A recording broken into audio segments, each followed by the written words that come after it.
this book that I have right here, Etiquette of Life in Islam, and it actually refers to Saeed al-Bukhari, all 9 volumes in this one book. So I want to turn to Etiquette of Life in Islam, and it's talking about friendship. So the background I come from, I was raised certain part of my life in the military from 2 years old up to 12. And I experienced a lot in the military, a lot of racism. I experienced that from teachers and children in the military in the 70s. But then when we got out of the military, I experienced something totally different. But let's back up to the military years. We traveled a lot. Every 2 years, we were going to another state. But that experience for me, it made me really standoffish about making friends because it got to the point where I just really got tired of having to leave behind friends. And so I distinctly remember telling myself, okay, that's it. I'm not making any more friends. I was about 10 years old. Yeah, about 10 years old when I internalized that within myself that I wasn't going to make any more friends. And so by the time I was 12, we were out of the military, and that was a whole different environment, different experience. The children were more rowdy, and I had to learn how to adjust to that, which I really never did. So what happened was I ended up pretty much staying to myself. The friends that I had, usually one or two at a time, I was comfortable with them. That's the best I can say. I was very comfortable with them. But I was always one standing on the outside looking in, just kind of judging the crowd, so to speak. I never was like in the group thing. And that may have helped me out a lot because by the time I was 18, a lot of my peers from where I'm from in California, a lot of my peers ended up getting on crack cocaine. So me kind of isolating myself, I guess I should say, I believe that helped me. And then I read a lot. But all that to say, when I opened up this book, Etiquette of Life in Islam, and I read, I said, oh boy, well, I got a lot that I got to work on myself with. But then I read something that made me feel all right about myself, and I'll read it.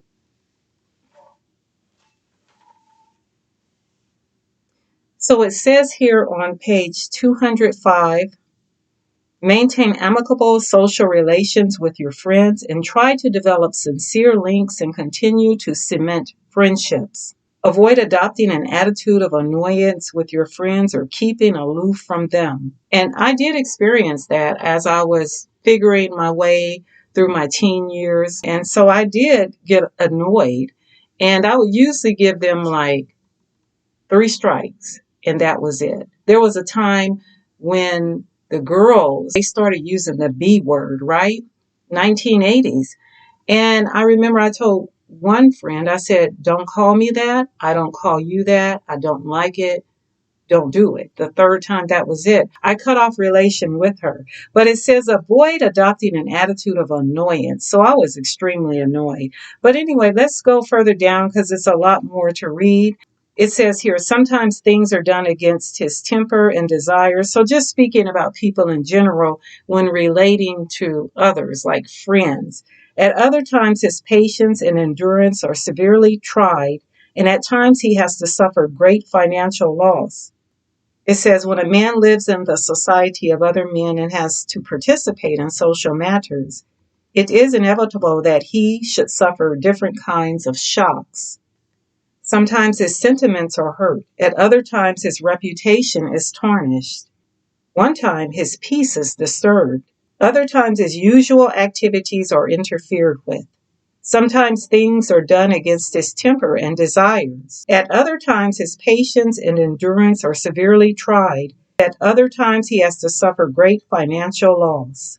In other words, he has to face all kinds of trials and tribulations. But when a man suffers these hardships, his heart is strengthened and he gains in wisdom and experience. Good morals develop in his personality, and passing through a natural process of training and purification, he makes rapid spiritual moral progress. He thus acquires the sublime virtues of patience, forbearance, selflessness, affection, sympathy, humanity, respect, loyalty, devotion, and cooperation, sincerity and love, generosity and gallantry, kindness and favor to the highest degree, and he becomes an instrument of goodness and blessings for the human society.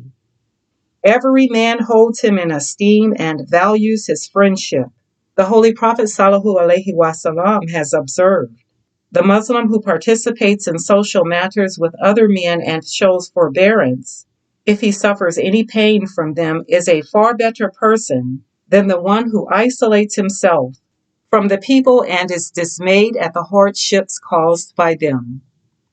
As the Prophet Muhammad Sallallahu Alaihi Wasallam, as we were just reading, he observed, again, that the Muslim who participates in social matters with other men and shows forbearance, if he suffers any pain from them, is a far better person than the one who isolates himself from people and is dismayed at the hardships caused by others. And so we are instructed to form friendships with the pure and righteous people. In the choice of friends, do keep in mind the thought as to how far the people with whom you are forging bonds of amity and friendship can prove useful to you from the viewpoint of religion and morality. There is a famous maxim which says, if you wish to ascertain the moral state of a man, look at the moral condition of his friends.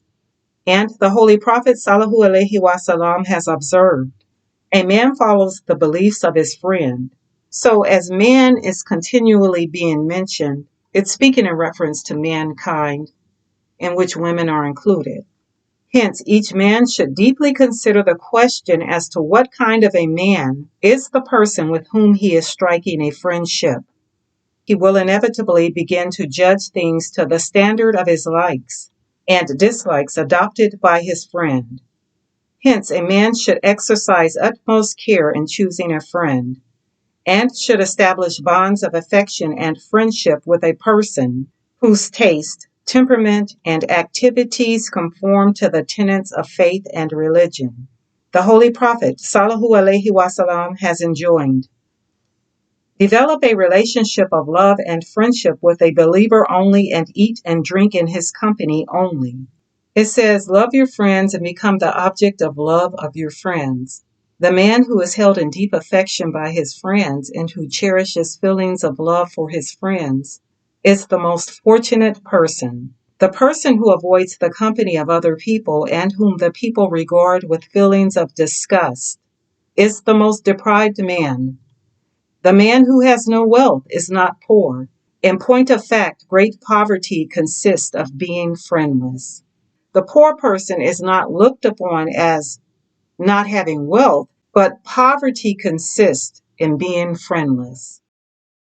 We want to have people surrounding us, friends that are seeking piety. A beautiful community develops out of that. Beautiful families develop out of that. Beautiful friendships.